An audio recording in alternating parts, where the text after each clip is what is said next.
After Kendrick Lamar's exhilarating BET Awards performance of his song Alright, Geraldo Rivera of Fox News commented that hip-hop has done more damage to young African Americans than racism in recent years. This sparked the question, has hip-hop really done more damage to black youth? The answer is no. Hip-hop has not done more damage to young African Americans in recent years than racism.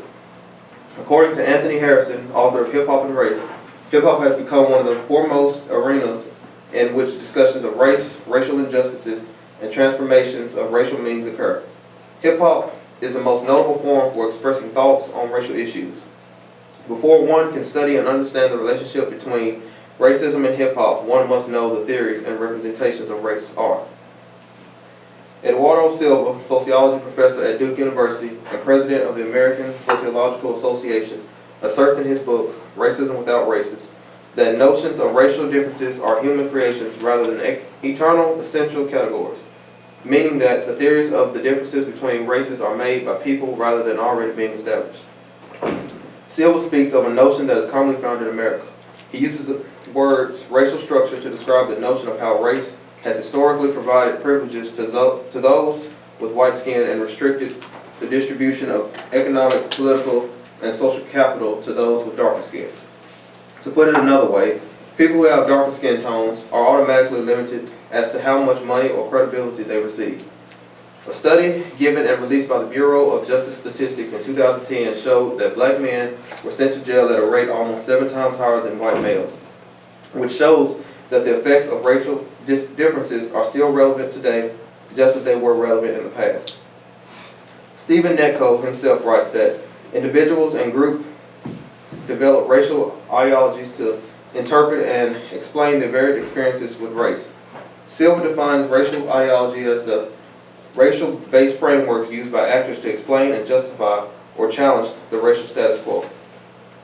To put it bluntly, racism in America is based on the collective interest in protecting white supremacy.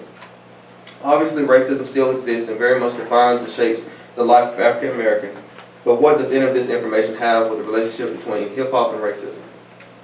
As mentioned before, one must first understand the theories and representations in order to understand why there is a relationship between hip-hop and racism.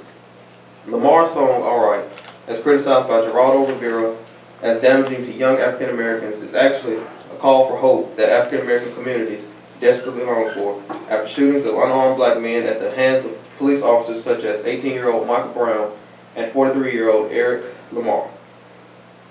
Lamar states that at the time there was a lot going on, and still to this day there's a lot going on. And he wanted to approach Alright as more uplifting but aggressive. The song Alright challenges the struggles of the modern black experience in America while also recognizing hundreds of years of struggle that led to this point. Lamar's song was an anthem of positivity written during civil unrest. Now, however, a number of people think that rap music and hip-hop is harmful to the youth in African American communities.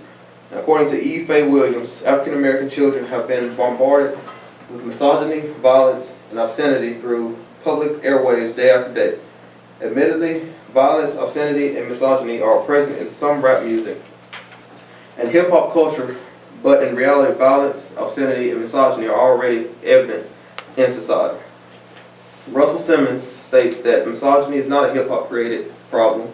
Misogyny is a deep-seated American society problem that is embedded in the historical event of the United States as a nation. Now, regardless of the claims, rap music and hip-hop does not change the behavior of African American youth. According to Jennifer Copley, experiments have been performed to study the effects of listening to rap on teens. Findings thus far are mixed, but overall they suggest that listening to rap music does not cause aggressive or defiant behavior. Hip-hop has not done more damage to African American youth than racism. For one, racism has been around for centuries and it does not seem to be going away anytime soon. Hip-hop is viewed as a window into the lives and lifestyles of urban black youth.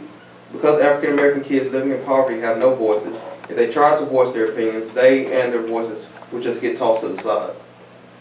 Kendrick Lamar's BET Awards performance of his song Alright on top of a police car should be the least of anyone's worries. The real problem is in the reason why hip-hop is thought to be violent. Hip-hop points out the problems faced by urban city kids and should be heard as a cry for help for them rather than being seen as more damaging than racism.